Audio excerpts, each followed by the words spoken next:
Hello everyone. This is our next lecture on distributed operating system. In previous lecture, we covered the logical clocks and the algorithm used for logical clock. In this lecture, we are going to cover mutual exclusion clock synchronization. After that, algorithms for mutual exclusion clock synchronization. After that, the types of mutual exclusions are centralized algorithm, distributed algorithm. After that, we cover types of distributed. In this, we are going to cover token based algorithm and non-token based algorithm. Okay, so we'll see one by one. Okay, so firstly we should know what is mutual exclusion clock synchronization. Okay, so fundamental to distributed system is the concurrency and the collaboration among multiple processes. In many cases, this also means that processes will need to simultaneously access the same resources.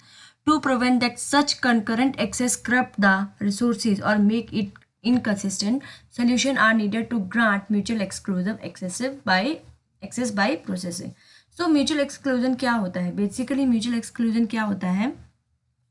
जब एक process जो है वो critical section के अंदर है, right, तो एक ही प्रोसेस उस क्रिटिकल सेक्शन के अंदर रहेगी, दूसरी प्रोसेस जो है वो वेटिंग स्टेट पे रहेगी जब तक जो क्रिटिकल सेक्शन है, जो पार्ट वो जो रिसोर्स वो यूज़ करना चाह रहे हैं वो फ्री ना हो जाए. Okay, so what is mutual exclusion? Mutual exclusion implies that one process can be inside the critical section at any time. If any other process requires the critical section, they must wait until it is free. So what is critical section? So critical section is a code of segment where the shared variables can be accessed. Okay, so for example, we are going to a mall, right? Mall में जाके हम लोगों को changing rooms मिलते हैं, ठीक है. सो changing room में एक लड़का जो है उसको चेंजिंग रूम यूज़ करना है and the other person also want to access the changing room, right. So पहले क्या होगा?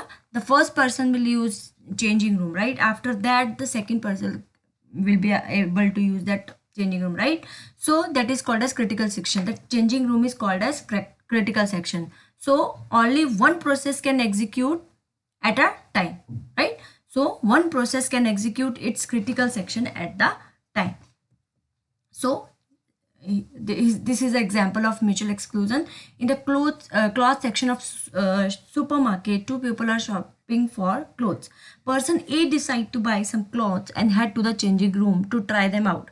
But while person A is inside the changing room, there is an occupied sign on it, right, indicating that no one can come in. Now person B has to use the changing room too, so he has to wait till person A is done using the changing room. So this changing room is considered as a critical section. Means एक time पे एक ही process जो है वो resources को access कर पाएगी, ठीक है. Once person A comes out from the changing room, the sign on it change from occupied to vacant, indicating that another person can use it. Hence person B proceed to use the changing room.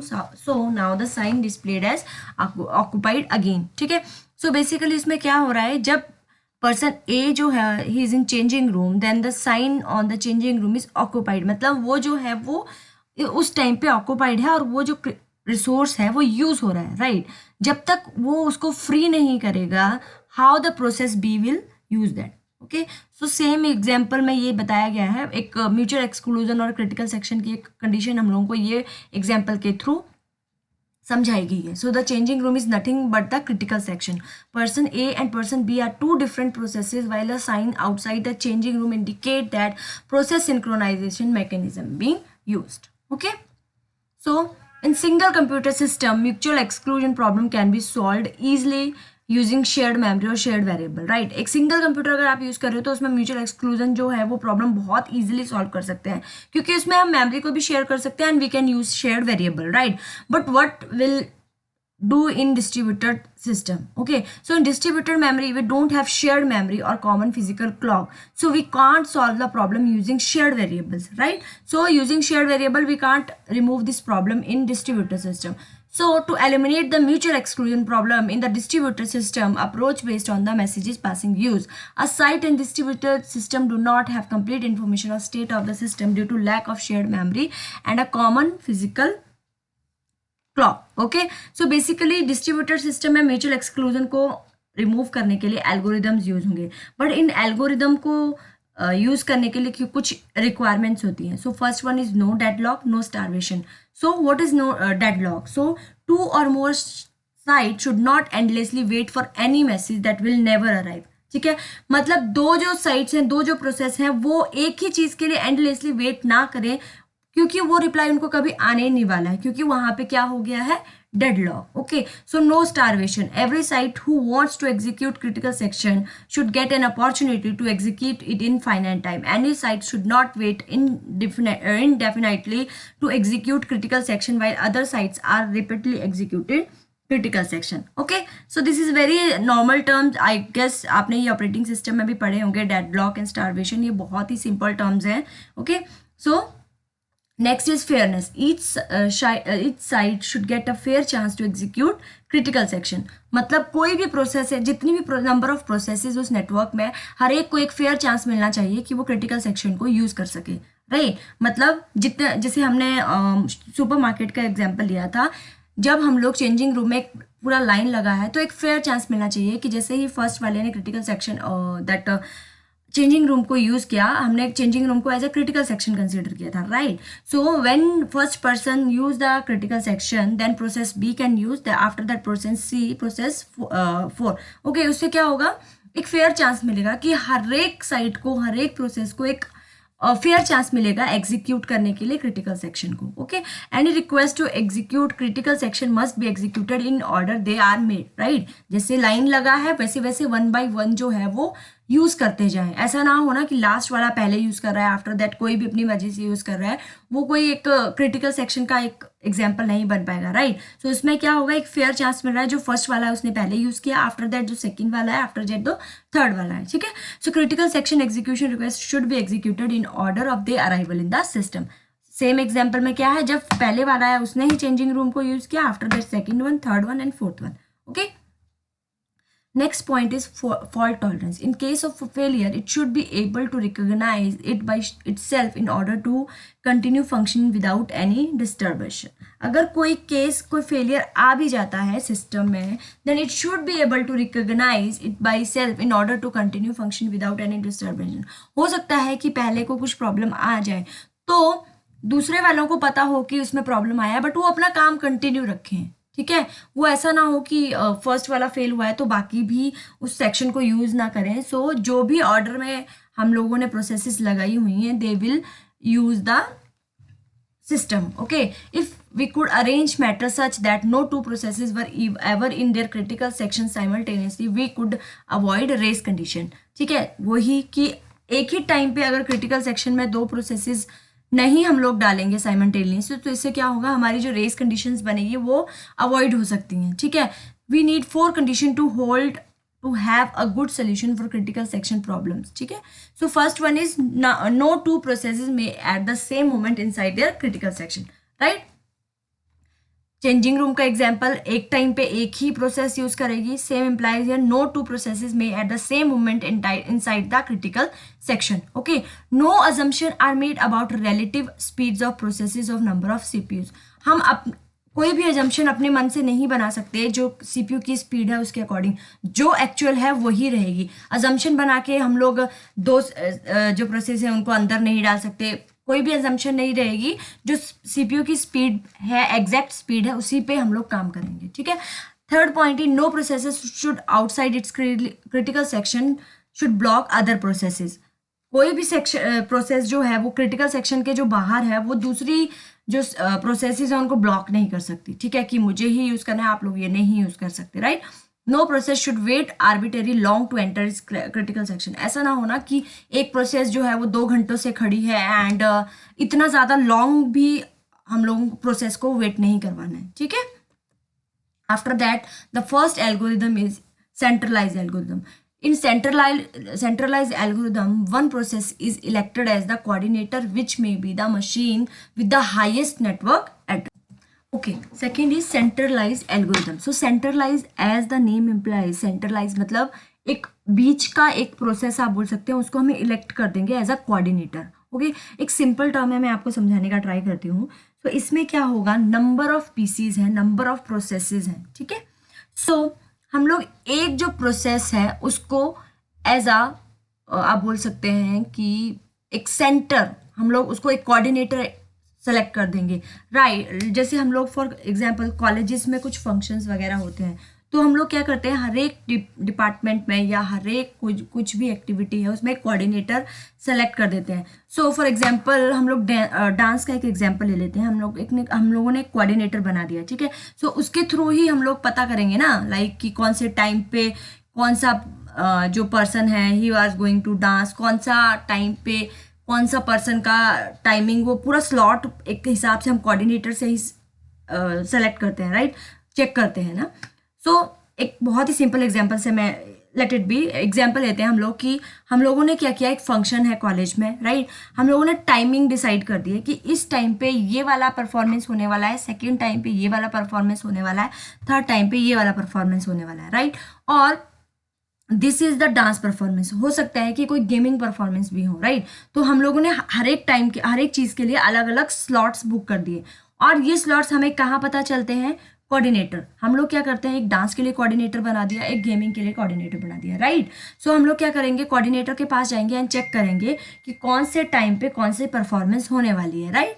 हमारा performance का time हम लोग check करेंगे, हो सकता है कि हमें जिस टाइम पे परफॉर्मेंस करना हो उस टाइम पे ऑलरेडी एक डांस परफॉर्मेंस हो रहा हो, तो हम वो जो टाइमिंग है वो हम लोग सेलेक्ट नहीं कर सकते, राइट। तो कोऑर्डिनेटर विल हेल्प अस कि आप ये टाइम ले लीजिए, इस टाइम पे आप अपना परफॉर्मेंस दे सकते हैं, राइट। सेम एम्प्लाइज हेयर कि यहाँ पे क्या होगा, एक ही जो प्रोसेस है उसको इलेक्ट कर दिया जाएगा, एक सिस्टम को इलेक्ट कर दिया जाएगा कि आप ही बताइए कि कौन सा प्रोसेस जो है किस टाइम पे क्रिटिकल सेक्शन में जाने वाला है, कौन सा प्रोसेस जो है वो जो रिसोर्सेज है उनको शेयर कर रहे हैं, ठीक है। सो यहाँ पे जैसे लिखा गया है, in centralise algorithm one process is elected as a coordinator which may be the same machine with the highest network addresses, okay.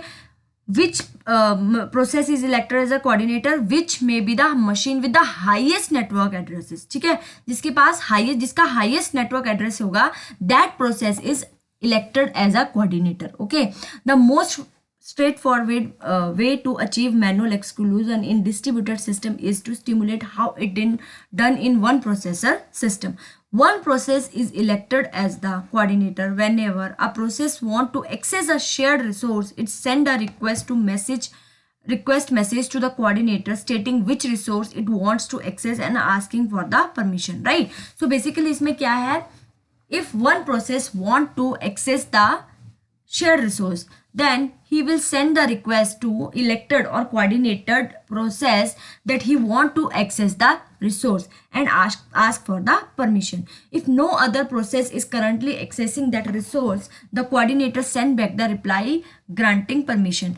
At that time, no any process is using or accessing the resource, the coordinator will send back a reply message that you can access the resource. When the reply message arrives, the request process can go ahead, okay. When the reply message or acknowledgement is granted from the coordinator, the process can use the access and go ahead, okay.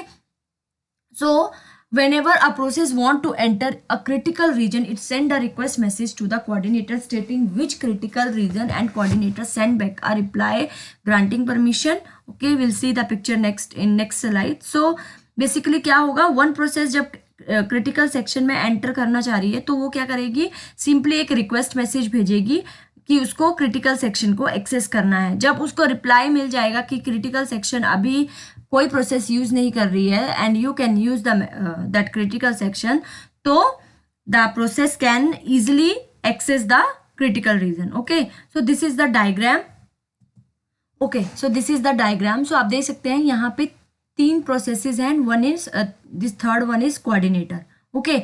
So the process send the request message to coordinator that he want to access the critical section. Then coordinator will check the queue that if any process is there or not.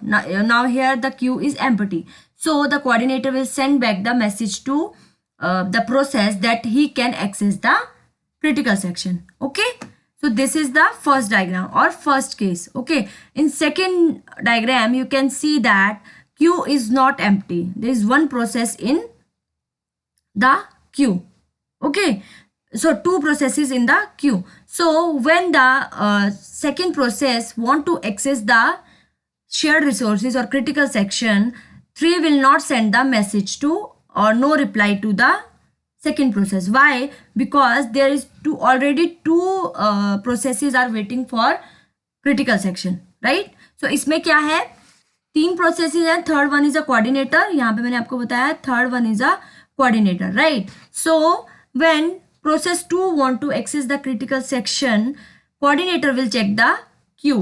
So queue में already two processes जो हैं वो critical section का wait कर रही हैं, तो third जो coordinator है it will not send any message to 2. Okay, so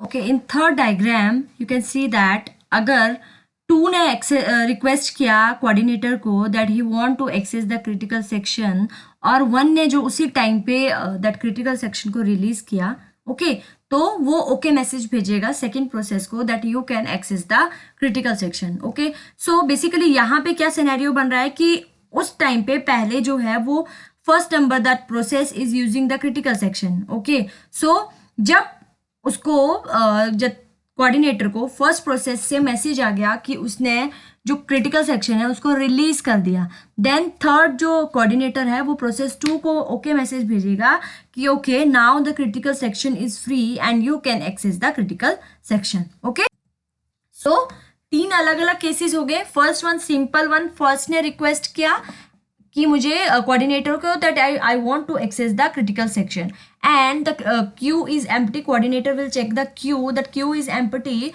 and now he send the reply message, okay message to process 1 that you can access the coordinator that critical section. Okay, in second diagram you can see that in queue there is two processes are waiting, right? So when process 2 access send a request message to coordinator, then coordinator will send no reply. The coordinator will never send a message. Why? Because in queue there is already two processes are waiting for accessing the critical section, right? This is second case. And third case is the first process is accessing the critical section and he release the critical section. At same time the two send the request message to the coordinator and coordinator will send the okay message. Okay, so जब उसने message भेजा था उसने कोई reply नहीं किया था last में, राइट? जैसे ही नंबर 1 ने दैट क्रिटिकल सेक्शन को रिलीज किया, then third the coordinator will send okay message to 2, okay now the critical section और queue is empty, you can access the critical section. Okay, so this is the first diagram. See, ये वाला था whenever a process want to enter a critical region it send a request message to the coordinator stating which critical region want to enter. वो ही चीजें यहाँ पे बताई हैं जब फिगर 1 का, ये this one is the figure 1. okay, after that figure B and figure C. so figure B ये हो गया, figure C हो गया. so ये मैंने आपको notes बना के दिए हैं ताकि आपको अगर like मेरी बात समझी ना हो तो you can read here and understand the things, right? so suppose another process 2 shown in figure B ask for permission to enter the same region. Now the coordinator know that a different process is already in the critical region, so it cannot grant permission. The coordinator just refrain from the replying, thus blocking process 2 which is waiting for a reply, and it could send a reply saying permission denied. Okay, so in third point, when a process exit the critical region it send a message to coordinator releasing it exclusive access as shown in figure C. सो मैं आपको एक ही चीज़ में ये सारी चीज़ें बताती हूँ. So for example मैंने ये डायग्राम ले लिया, ये डायग्राम को दिस डायग्राम को मैंने, आप सोचो कि ये नहीं है, सो ये डायग्राम सोचो. ओके, उसमें क्या है, जब वो ये कोऑर्डिनेटर हो गया, this is the coordinator. Okay, this is the queue. Okay, अभी फॉर एग्जाम्पल जो अपना क्रिटिकल सेक्शन है that is empty. Okay, so process A want to access this critical section. Okay, so the coordinator take the first item of the queue of deferred request and send that process a grant message. If the process was still blocked, it unblock the and enters the critical reason. Okay, next is if an explicit message has already been sent denying permission, the process will have to pool for incoming traffic और block later. वो एक pool करेगा जो भी traffic उसके पास आ रहा है और उसको एंड में जो है वो जो बिल्कुल परमिशन को बिना मतलब के डिनाई करें उनको ब्लॉक करेगा. When it see the grant and it can enter the critical region. It is easy to see that algorithm guarantees mutual exclusion. The coordinator only let one process at one time in the to the resource. It also fair since requests are granted in the order in which they are received. ठीक है, इस चीज का मतलब क्या हुआ, यहाँ पे मैंने आपको बताया टू ने उसको मैसेज किया था at that time first the process is using the critical section. तो उसने रिप्लाई किसको किया, जिसने पहले रिक्वेस्ट किया था. मतलब यहाँ पे जब फर्स्ट वन जो था वो बिजी था क्रिटिकल सेक्शन को यूज करने में, तो कोऑर्डिनेटर के पास मैसेज किसका आया था, सेकंड का, राइट. तो उसने जो रिप्लाई बैक किया वो किसको किया, सेकंड को. हो सकता है जीरो का भी आया हो बाद में, बट वो जो रिप्लाई करेगा वो फर्स्ट वन को करेगा जिसके पास उसकी पहली रिक्वेस्ट आई थी. Okay, so what are the advantages of this algorithm? Algorithm guarantees mutual exclusion by letting one process at a time into each critical region. Okay, it is also fair as requests are granted in order which they are received. जो पहले आएगा उसको ही जो resource की grant मिलेगी. ठीक है. So third is no process ever wait forever, so no starvation. हर एक प्रोसेस को बहुत ज्यादा देर के लिए वेट नहीं करना पड़ेगा. जैसे जैसे फर्स्ट वन का जो फर्स्ट का रिलीज हुआ, second will access the critical reason. Okay, easy to implement, so it requires only 3 messages per use of critical reason: request, grant and release. Used for more general resources allocation rather than just managing critical reason. Okay, the disadvantages are the coordinator is a single point. If a single point is failed, तो entire system will down or if it crash. ठीक है. Second is if processes normally block after making a request, they cannot distinguish a dead coordinator from permission denied since no message come back. Right? So जैसे कि हमने देखा कई बार वो permission deny का message नहीं भेजेगा, कोई भी मैसेज नहीं भेजेगा, तो उससे क्या होगा, परमिशन डिनाइड होगा. तो उस परमिशन डिनाइड है मतलब हो सकता है उसको कभी भी मैसेज ना रिप्लाई मिले. तो टू को कुछ हो सकता है टू समटाइम ये कंडीशन भी बना ले कि हो सकता है कि जो अपना कोऑर्डिनेटर है उसमें कुछ प्रॉब्लम हो गई है, उसको अंडरस्टैंड नहीं होगा ना, समटाइम वो कुछ भी मैसेज उसको रिप्लाई नहीं कर रहा है. In last system a single coordinator can become a performance bottleneck. ठीक है. Second one is distributed algorithm. So distributed mutual exclusion algorithm must deal with the unpredictable message delays and incomplete knowledge of the system state. Timestamp are used for distributed mutual exclusion. Okay, so distributed system में क्या था, number of computers, independent computers are working together, right? So उससे क्या होगा, distributed mutual exclusion must be the unpredictable message delays. क्योंकि every processor, every the node is independent. They are working as a coherent system, but they are independent, right? So for this, timestamps are used for distributed mutual exclusion. So timestamps use किए जाएंगे, जैसे कि हमने logical clocks वगैरह में पढ़ा, हम लोग क्या करते हैं, timestamp provide करते हैं, right? When processes want to enter the critical region, it build a message containing name of critical region, it process number and current time. Okay, it send message to all including, सबको message करेगा वो, क्योंकि सब independent है तो वो सबको message करेगा. ओके, कि मुझे क्रिटिकल रीजन को एक्सेस करना है including itself. Okay, if receiver is not here it is okay, if receiver is not in critical region and doesn't want to enter, it send back okay message to the sender. ठीक है. अगर जो receiver है वो critical reason में नहीं है और उसको एक्सेस भी नहीं करना है, उसको एंटर भी नहीं करना है, तो वो simply he will send a okay message to the sender. If the receiver is already in critical region, it doesn't reply, instead it queue request. ठीक है. वो अगर वो already the receiver is in critical region, he will not reply. Okay, if the receiver want to enter the critical region but has not yet done, so it compares the time stamp in the incoming message, the lowest one will. ठीक है. सो अगर receiver को critical reason में enter करना है but has not yet done, तो वो क्या करेगा, जितनी भी रिक्वेस्ट उसके पास आई हैं, जितनी भी नंबर ऑफ रिक्वेस्ट उसके पास आएंगी, वो क्या आएंगी, टाइम स्टैम्प के साथ आएंगी. So the lowest time stamp will win. If its own message has lower time stamp, अगर उसके अपने मैसेज का जो टाइम स्टैम्प है वो सबसे कम है, तो वो जाके पहले जो क्रिटिकल रीजन है उसको एक्सेस करेगा. Okay, so there are two algorithm used for distributed mutual exclusion. The first one is a token ring algorithm and the second one is token based. Okay, so the first is a token ring algorithm. As the name implies, token मतलब हर एक जो हमारी processes होंगी एक ring में बने काम करेंगी एंड हर एक प्रोसेसेस को एक टोकन प्रोवाइड किया जाएगा कि अगर आपके पास वो टोकन है then you can access the critical section. Okay, and token जो होगा एक टाइम यूनिक टोकन होगा और एक टाइम पे एक ही प्रोसेस के बाद पास वो टोकन होगा.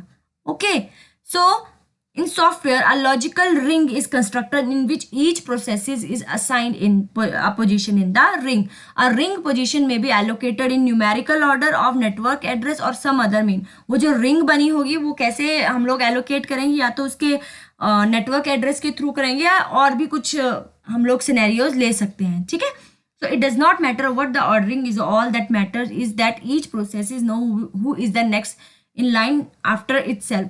अगर किसी के पास टोकन है तो उसको आइडिया होगा कि कौन सी जो प्रोसेस है वो पहले आएगी, क्योंकि टोकन के अकॉर्डिंग ही जो ऑर्डरिंग है वो चल रही है. ठीक है, so a unique token is share among all the sites. एक यूनिक टोकन होगा जो कि शेयर होगा पूरी साइट्स के अंदर. If a site possesses the unique token it allowed to enter its critical region. So अगर उसके पास एक साइट के पास वो यूनिक टोकन है वो ही क्रिटिकल सेक्शन के अंदर जा पाएगी. ठीक है, each request for critical section contain a sequence number. Okay, each request for critical section contain a sequence number. This sequence number is use to distinguish old and current request. Okay, जो sequence number थे उसके through उसके according ही हम लोग differentiate कर पाएंगे कि कौन सी रिक्वेस्ट जो थी वो ओल्ड थी और कौन सी रिक्वेस्ट जो थी वो न्यू है. ठीक है, this approach ensure mutual exclusion as a token is unique. Okay, और नॉन टोकन बेस में क्या होगा, non token based algorithm use a time stamp to order the request from the computer system and to resolve the conflict for simultaneous request for the system. इसमें क्या होगा, उसमें क्या था, हमारे पास एक टोकन है and in non token based algorithm we use the time stamps. Okay, a site communicate with other sites in order to determine which site use execute critical section. Okay, this require exchange of 2 or more successive round of messages among sites. These approaches use timestamp instead of sequence number to order request for the critical section. ये क्या करेगा, timestamp use करेगा, इसमें कोई sequence number use नहीं होगा. Okay, whenever a site make request for critical section, it gets a timestamp. जब भी कोई भी process और site make a request for critical section, it gets a timestamp. Timestamp is also used to resolve any conflict between critical section requests. All algorithms which follow non-token based approaches maintain a logical clock. We already discussed about logical clock. If you have never seen that video, you should go for that video also, because I have explained everything about logical clocks and I explained the algorithm for logical clock also. So you can go and check out that video. So non based approaches में क्या होगा, logical clocks use होंगे. ठीक है, सो this is that's it for the today's video. So basically ये जो हमारा video था आज का, इसमें हमने क्या क्या कवर किया, we covered everything about the mutual exclusion, right. So mutual exclusion के बारे में हमने पढ़ा कि म्यूचुअल एक्सक्लूजन क्या होता है, क्रिटिकल सेक्शन क्या होता है. सो म्यूचुअल एक्सक्लूजन क्या होता है, एक ही प्रोसेस एक टाइम पे क्रिटिकल सेक्शन के अंदर जा सकती है, right. If another process required the critical section, तो उसको क्या होगा, वेट करना पड़ेगा कि जब तक फर्स्ट वन जो है वो फ्री ना हो जाए तब तक वो उस क्रिटिकल सेक्शन को एक्सेस नहीं कर सकती. आफ्टर देन हमने पढ़ा था क्रिटिकल सेक्शन. क्रिटिकल सेक्शन क्या होता है, क्रिटिकल सेक्शन वो जगह होती है, वो प्लेस होता है जहाँ पे जो हमारे वेरिएबल्स होते हैं उनको हम एक्सेस कर सकते हैं, राइट. और उसी और क्रिटिकल सेक्शन को एक टाइम पे एक ही जो प्रोसेस है वो एक्सेस कर सकती है. जो अदर प्रोसेसेस हैं उनको वेट करना पड़ेगा उस सेक्शन को यूज करने के लिए. क्रिटिकल सेक्शन को समझाने के लिए मैंने आपको एक एग्जांपल यूज किया था, that was the supermarket example. Changing room का एग्जांपल है, उसमें हम लोग देखेंगे अगर प्रोसेस ए जो है पर्सन ए जो है वो चेंजिंग रूम को एक्सेस कर रहा है, यूज़ कर रहा है उस टाइम पे, तो वहाँ पे जो डोर है उस पर मैसेज आएगा ऑक्यूपाइड, मतलब वो ऑलरेडी यूज़ हो रहा है, राइट। और जब तक वो फ्री नहीं होगा तब तक वो मैसेज वहाँ पे ऑक्यूपाइड ही रहेगा। जैसे ही उसका काम खत्म होगा वहाँ पे मैसेज फ्री आ जाएगा, तो जो पर्सन भी है he can now use the changing room. Okay, after that we studied or covered the requirement of mutual algorithm. The requirements are no deadlock, no starvation, fairness, fault tolerance, right? After that we studied the algorithms.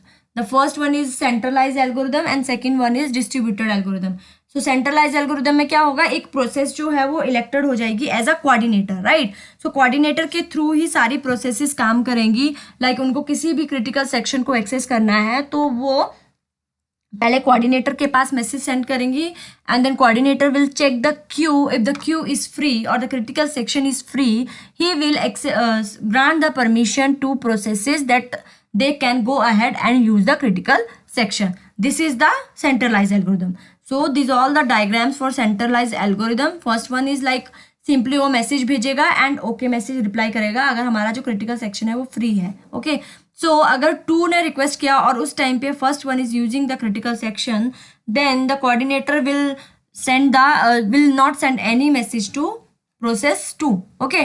But जब process 1 जो है वो जो critical section है उसको use कर लेगा, after that he will send the release message and the coordinator will send back the message to process 2, क्योंकि प्रोसेस 2 ने उसको रिक्वेस्ट किया था कि उसको क्रिटिकल सेक्शन को यूज करना है, राइट। सो प्रोसेस 2 को ही उसने रिप्लाई क्यों किया, क्योंकि उसके पास जो सबसे पहला रिक्वेस्ट आया था प्रोसेस ए के बाद दैट वाज प्रोसेस 2। हो सकता है प्रोसेस 0 ने भी प्रोसेस 3 ने भी रिक्वेस्ट किया हो, बट जिसके पास सबसे पहले उसका मैसेज आया होगा उसको ही वो जो क्रिटिकल सेक्शन है उसको ग्रांट करेगा, ठीक है। So this all about the diagrams.